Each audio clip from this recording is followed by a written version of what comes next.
Sri Lanka menjadi sorotan dunia karena krisis yang tengah dihadapinya saat ini. Belum lama ini, warga Sri Lanka berdemoa di kediaman Presiden, setelah Presiden Gotabaya Rajapaksa kabur di tengah krisis ekonomi di negaranya.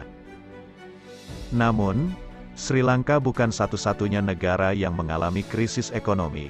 Pasalnya ada sejumlah negara yang terancam bangkrut. Berikut 9 negara yang terancam bangkrut seperti negara Sri Lanka. Afghanistan. Afghanistan telah terhuyung-huyung dari krisis ekonomi yang mengerikan sejak Taliban mengambil alih kendali negara setelah Amerika dan sekutu NATO-nya menarik pasukan mereka tahun lalu. Bantuan asing yang menjadi andalan praktis terhenti dalam semalam dan Afghanistan terkena sanksi, seperti layanan transfer bank yang terhenti yang melumpuhkan sektor perdagangan. Selain itu, pemerintahan Biden juga membekukan 7 miliar dolar cadangan mata uang asing Afghanistan yang disimpan di Amerika Serikat. Hal ini membuat sekitar setengah dari 39 juta penduduk negara itu menghadapi tingkat kerawanan pangan yang mengancam jiwa dan sebagian besar pegawai negeri, termasuk dokter, perawat, dan guru, tidak dibayar selama berbulan-bulan. Parahnya lagi, sebuah gempa bumi baru-baru ini menewaskan lebih dari 1.000 orang, menambah kesengsaraan rakyat Afghanistan. Argentina. Sekitar 4 dari setiap 10 orang Argentina terpaksa harus hidup miskin dikarenakan bank sentralnya kehabisan cadangan devisa karena mata uangnya melemah. Bahkan negara tersebut sudah diprediksi akan mengalami inflasi melebihi 70% tahun ini. Saat ini jutaan orang Argentina bertahan hidup sebagian besar berkat dapur umum dan program kesejahteraan negara. Banyak di antaranya disalurkan melalui gerakan sosial yang kuat secara politik terkait dengan partai yang berkuasa. Mesir. Inflasi Mesir melonjak hampir 15% pada April tahun 2022 yang mengakibatkan sepertiga dari 103 juta penduduknya hidup dalam kemiskinan. Masyarakat Mesir sudah menderita karena program reformasi ambisius pemerintahnya membuat mata uang mereka mengambang dan memangkas subsidi bahan bakar, air, hingga listrik. Belum lagi, kebijakan bank sentralnya yang menaikkan suku bunga demi mengekang laju inflasi telah menjebak pemerintahnya kesulitan membayar utang luar negeri yang menumpuk. Laos.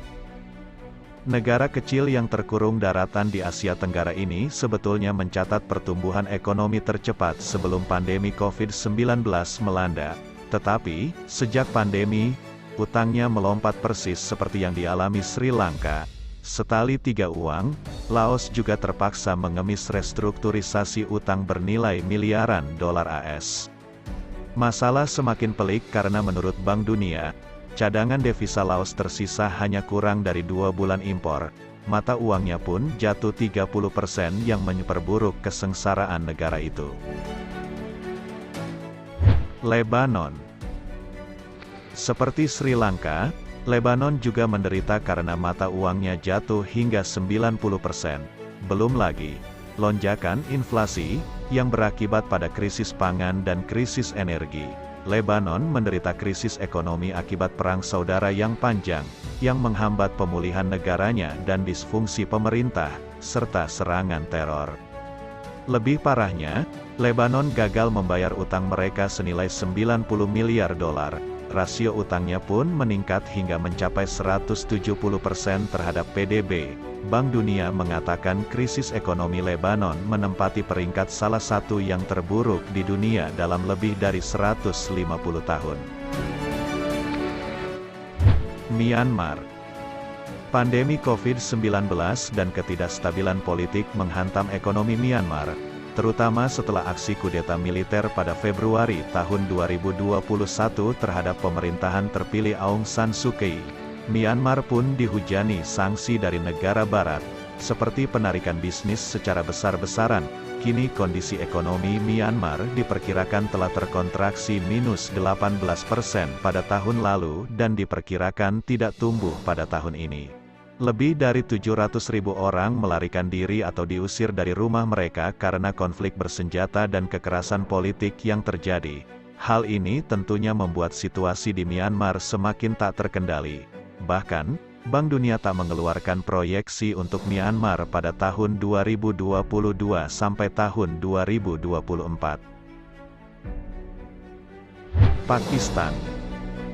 Seperti Sri Lanka, Pakistan telah melakukan pembicaraan mendesak dengan IMF, berharap untuk menghidupkan kembali paket bailout senilai $6 miliar yang ditunda setelah pemerintah Perdana Menteri Imran Khan digulingkan pada bulan April lalu. Melonjaknya harga minyak mentah mendorong naiknya harga bahan bakar yang pada gilirannya menaikkan biaya lainnya, mendorong inflasi hingga lebih dari 21%. Selain itu nilai mata uang Pakistan, Rupee, telah jatuh sekitar 30% terhadap dolar AS pada tahun lalu. Saat ini, Pakistan tengah meminta bantuan IMF untuk mencairkan dana talangan $60 miliar. Risiko ekonomi makro Pakistan sangat condong ke bawah, tulis Bank Dunia memperingatkan. Turki. Turki terjebak dalam krisis setelah inflasi mencapai lebih dari 60%. Mata uang lira Turki pun jatuh ke posisi terendah sepanjang masa terhadap euro dan dolar AS sejak tahun lalu. Kebijakan pemangkasan pajak dan subsidi bahan bakar untuk meredam lonjakan inflasi yang diambil pemerintahan Presiden Recep Tayyip Erdogan gagal membawa Turki keluar dari krisis.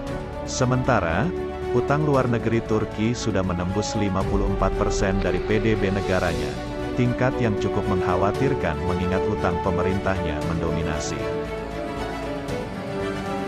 Zimbabwe. Inflasi di Zimbabwe telah melonjak hingga lebih dari 130%, meningkatkan resiko terjadinya hiperinflasi di negara tersebut, seperti yang pernah terjadi pada 2008 lalu. Saat ini Zimbabwe sendiri tengah berjuang untuk menghasilkan arus masuk yang memadai dari greenback yang dibutuhkan untuk ekonomi lokalnya yang sebagian besar telah terpukul oleh tahun-tahun deindustrialisasi, korupsi, investasi rendah, ekspor rendah dan utang tinggi. Ironisnya, inflasi di Zimbabwe telah membuat warganya tidak lagi mempercayai mata uang tersebut. Selain itu banyak warganya yang terpaksa melewatkan makan karena kemiskinan. Jadi, itulah tadi beberapa negara beresiko mengalami kebangkrutan seperti negara Sri Lanka. Bagaimana dengan negara Indonesia? Kami tunggu komentar Anda, dan jangan lupa untuk subscribe dan klik tombol lonceng agar tetap update dengan informasi-informasi menarik lainnya.